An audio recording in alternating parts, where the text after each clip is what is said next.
अस्सलाम वालेकुम जी। हम कम्प्लेक्स एनालिसिस में आज सीखेंगे कॉशी इंटीग्रल थ्योरम को, लेकिन उससे पहले कुछ डेफिनेशंस पे हम बहस करेंगे। जैसे कि सबसे पहले आता है कि कंटूर किसे कहते हैं। कंटूर हमारे पास है बाउंड्री और border usually of curved shape. जो कर्व आप करते हैं, आप उसको बेंड करते हैं किसी भी बाउंड्री को या बॉर्डर जो है, उसको आमतौर पे हम कंटूर कहते हैं। अब जो कंटूर है, आगे हम उसको देख सकते हैं कि उसकी टाइप्स कितनी है। सिंपल क्लोज्ड कर्व है नंबर 1। सर्कल जो है वो सिंपल क्लोज्ड कर्व है। सिंपल क्लोज्ड कर्व आप ऐसे ही समझ लें कि आप किसी शक्ल को ड्रा करते हैं ना, तो उसके जो पिन है या जो उसके जो निब है वो आपको उठानी ना पड़े। जैसे कि सर्कल को आप कैसे ड्रा करेंगे, अगर ये आप ड्रा करते हैं सर्कल को, तो आप जाहिर है ये आपने पिन लगाई है और आप ऐसे, आपको पिन उठानी नहीं पड़ती है, एक ही दफा आप उसको ड्रा कर देते हैं कर्व को। तो सर्कल हमारे पास एक सिंपल कर्व है। A diagram where intersection exist is not a simple curve. जहां पे इंटरसेक्शन हो जाएगी वो सिंपल कर्व नहीं होगी। अब आप देख लें कि ये इस तरह से इंटरसेक्शन हो गया है इस पॉइंट पे, तो इसलिए ये सिंपल कर्व नहीं है। इसी तरह ये इसकी इंटरसेक्शन यहाँ पे हुई है, इसलिए ये भी हमारे पास एक सिंपल कर्व नहीं है। सिंपल कर्व क्या होती है कि उस कर्व में हमारे पास इंटरसेक्शन नहीं होती है, और जहां इंटरसेक्शन हो जाए वो हमारे पास कर्व तो होगी लेकिन सिंपल कर्व नहीं होगी। उसके बाद आप कुछ और इस तरह से एग्जांपल्स देख सकते हैं कि लेट्स सपोज हमारे पास ये एक नंबर 3 है। ये अगर आप देखें कि ये एक सिंपल कर्व तो है but not a closed curve. Closed curve नहीं है। क्लोज्ड कर्व होती तो वो मतलब इनिशियल और फाइनल पॉइंट उसका एक ही होता है। यहां से स्टार्ट हुई है और फिर वो यहीं पे एंड होता है अगर उसका, तो फिर हम उसको कहते हैं कि ये हमारे पास एक क्लोज्ड कर्व है। तो ये हमारे पास क्लोज्ड कर्व नहीं है।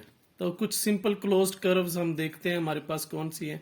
ये हमारे पास, अगर हम यहाँ से स्टार्ट हुए हैं, ये हमने ड्रा किया और वहीं पे हम एंड हो गया, ये सिंपल कर्व। अगर यहाँ से हमने ड्रा किया, यहाँ से यहाँ पहुंचे, यहाँ पे फिर वहीं पे पहुंच गए, जहां से हमने स्टार्ट किया वहीं पे एंड हो गया, तो हमारे पास ये सिंपल क्लोज्ड कर्व है। और इसी तरह से आप इसको ऐसे ड्रा कर सकते हैं कि जहां से आपने स्टार्ट किया वहीं पे एंड पॉइंट है। और पिन भी जो है वो आपकी जो निब है, वो भी आपकी जो टिप है, यानी वो आपको उठानी नहीं पड़ती है, एक ही दफा में वो आपकी जो कर्व है वो ड्रा हो जाती है। इसी तरह ये है और इसी तरह हमारे पास ये है कि कोई इंटरसेक्शन नहीं है और कोई हमारे पास इस तरह से नहीं है मामला कि हमारी पिन जो है वो हम उठा के करें। तो ये सारे हमारे पास सिंपल कर्व्स है। आगे हमारे पास है क्लोज्ड कर्व हो लेकिन सिंपल ना हो, तो उसकी हमारे पास डेफिनेशन ये है कि ये इंटरसेक्शन होगी है।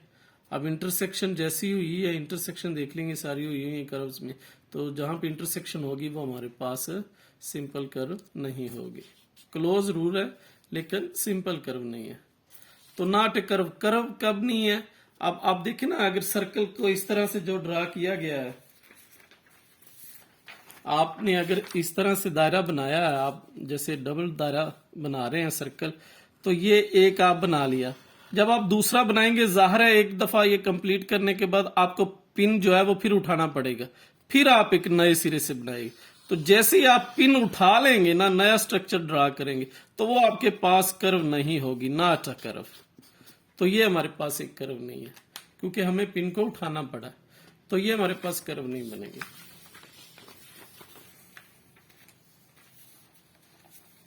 उसके बाद हमारे पास इक्वेशन ऑफ सर्कल है कॉम्प्लेक्स एनालिसिस में। Equation of circle in complex form में जो हमारे पास है Z minus ji not mod is equal to R. अब जी नॉट जो है वो सेंटर ऑफ सर्कल है। अगर आप डायग्राम को देखेंगे, सेंटर ऑफ सर्कल है और आर आपका रेडियस ऑफ सर्कल है, और जी जो है वो आपके सर्कल के बाउंड्री पे कोई एक पॉइंट है, उसको हमने जी किया। तो जी से लेकर जी नॉट तक का डिस्टेंस जो है वो हमारे पास आर रेडियस होगा। तो इक्वेशन ऑफ सर्कल जो है ये कॉम्प्लेक्स फॉर्म है, आप लोगों ने इस तरह से याद रखनी है कि Z minus ji not mod is equal to R. where z naught is equal to center of circle and r is equal to radius of circle। तो हम इसको प्रूव भी कर सकते हैं कि ये किस तरह से देखा गया कि z को आप लेट कर लें x प्लस एटा वाई और z नॉट को आप लेट कर लें x not plus iota why not. अब z में से z को माइनस कर दें, z में से z नॉट को, तो माइनस किया तो हमारे पास रियल और इमेजिनरी पार्ट्स ये आ गए। मोड लिया तो मोड की वैल्यूज आपको पता है, real part square plus imaginary part square और स्केयर रूट। और z माइनस जी नॉट हमें पता है किसकी इक्वल है, वो r की इक्वल है, यहाँ पे r रख लिया। और स्केयरिंग किया हमने, स्केयरिंग करने पे हमारे पास वही जो इक्वेशन ऑफ सर्कल है जो रियल एनालिसिस में होती है वही हमारे पास आ गई, x minus x not square plus y minus y not square. तो इसका मतलब ये है कि इसी कम्प्लेक्स नंबर से, इसी कम्प्लेक्स फॉर्म से हमने रियल एनालिसिस की बना ली और इसी रियल एनालिसिस से हम कम्प्लेक्स फॉर्म की ये इक्वेशन बना सकते हैं। तो बहरहाल आप लोगों ने याद रखना है कि इक्वेशन ऑफ सर्कल जो है ये कम्प्लेक्स फॉर्म में हमारे पास z minus ji not mod is equal to r है।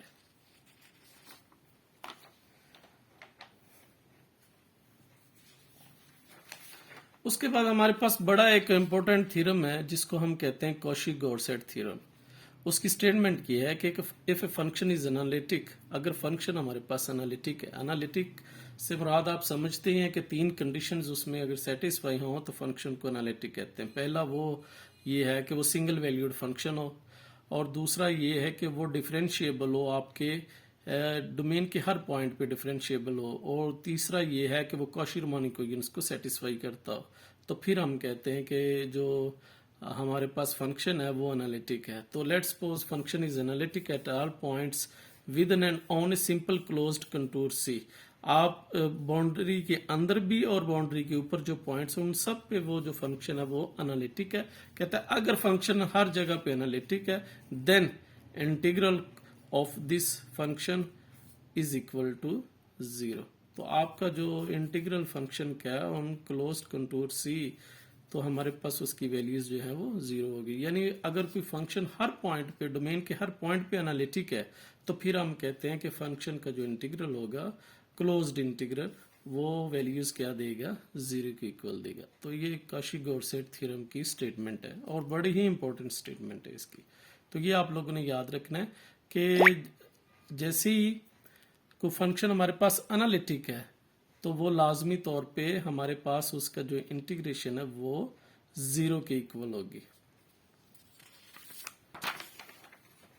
अब कुछ एग्जांपल्स ले लेते हैं कि कौन कौन से फंक्शन हमारे पास एनालिटिक होते हैं applying the कॉशी-गॉर्सेट theorem. Example number 1 ये है कि अगर एक्सपोनेंशियल फंक्शन है e⁻z dz, तो हमारे पास ये जो ez है ये आपके डोमेन में कोई भी आप पॉइंट लगा लेंगे तो ये फंक्शन जो है ये एनालिटिक ही रहेगा।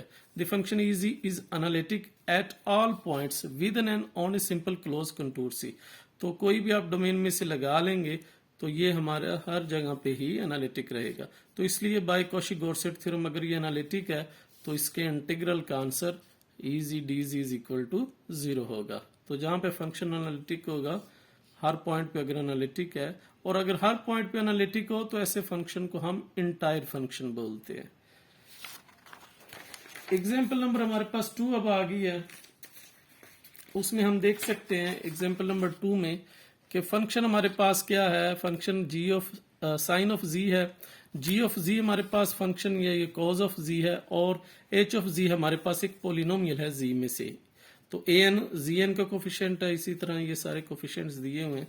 तो बाय कॉशी-गॉर्सेट अब ये सारे फंक्शन जो है साइन z, कोस z और हमारे पास पोलिनोमियल जो फंक्शन है, ये सारे जो हैं ये एनालिटिक फंक्शन है, यानी ये डोमेन के हर पॉइंट पे ही एनालिटिक होते हैं, कॉशी-रीमान इक्वेशंस को सेटिस्फाई करते हैं। तो इसका मतलब ये है बाय कॉशी-गॉर्सेट कि f ऑफ z जो है, f जिसको आपने साइन ऑफ z का नाम दिया हुआ है, उसका इंटीग्रल भी 0 है, और इसी तरह g ऑफ z जिसको कॉज ऑफ z कहा हुआ है वो भी 0 है, और इसी तरह पोलिनोमियल उसका भी हमारे पास जो क्लोज्ड इंटीग्रल है वो भी 0 के इक्वल है। तो f of z, g of z और h ऑफ z जो है ऑल आर इंटायर फंक्शंस। अगर कोई फंक्शन जो है वो एनालिटिक है at each point of the domain then we say that the function is entire function. तो ये हमारे पास एग्जांपल नंबर 2 है इसके।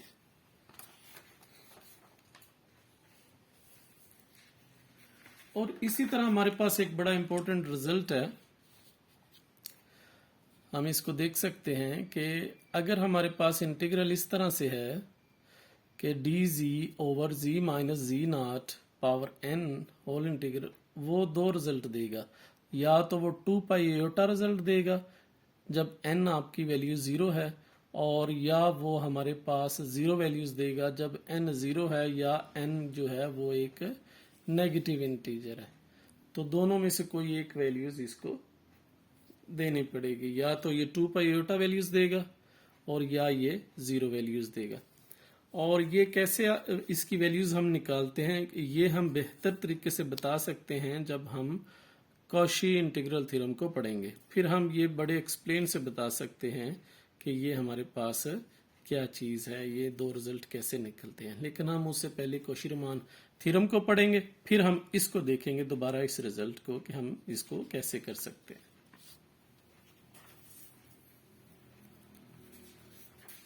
तो ये हमारे पास रिजल्ट आ गया जी, Cauchy Riemann equations, Cauchy integral formula.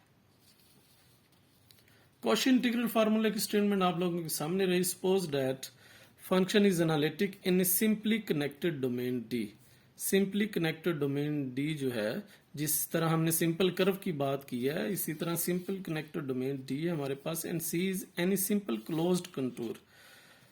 और हमारे पास सी जो है वो सिंपल क्लोज्ड कंटूर है, lying entirely within D.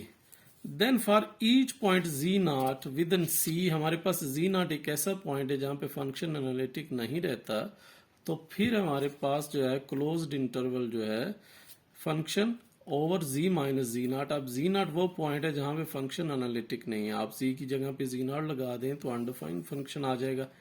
तो इसका आंसर हमारे पास है, अब फंक्शन जो है वो एनालिटिक नहीं रहा, क्योंकि एक ऐसा पॉइंट भी है जहां पे फंक्शन एनालिटिक नहीं है, वो जी नॉट पॉइंट है। इसलिए अब हम कॉशी गॉर्सेट नहीं लगा सकते। कॉशी गॉर्सेट के लिए क्या है कि वो हर पॉइंट पे जो है वो एनालिटिक हो, या ऐसी समझ लें उसमें डिनोमिनेटर ना हो। तो इसमें तो डिनोमिनेटर है, तो ज़ाहिर है जी की जगह पे आप जी नॉट लगा देंगे तो हमारे पास ये अनडिफाइन आ जाएगा। तो इसका आंसर है 2 पाई एयोटा इनटू फंक्शन की वैल्यूज आपने फाइंड करनी है at point ji not where function is not analytic. तो वहां पे फंक्शन की वैल्यूज आप कैलकुलेट कर लेंगे और उसको 2 पाई एयोटा से मल्टीप्लाई कर देंगे, तो वो हमारे पास कॉशी इंटीग्रल फार्मूला बन जाएगा। तो बहरहाल आप लोगों ने ये याद रखना है कि हमारे पास फंक्शन एफ ऑफ जी एक एनालिटिक फंक्शन है, यानी ये जो बटे के ऊपर है ना, जिसको आप नोमिनेटर कहते हैं, इसको आप एन ऑफ जी से भी डिनोट कर सकते हैं। ये हमारे पास जो है ये एनालिटिक होना चाहिए, यानी इसका कोई पॉइंट ऐसा नहीं होना चाहिए कि वो आपके कंटूर में वो पॉइंट ये हर जगह पे आपका एनालिटिक होना चाहिए, पॉइंट के कंटूर के हर पॉइंट पे।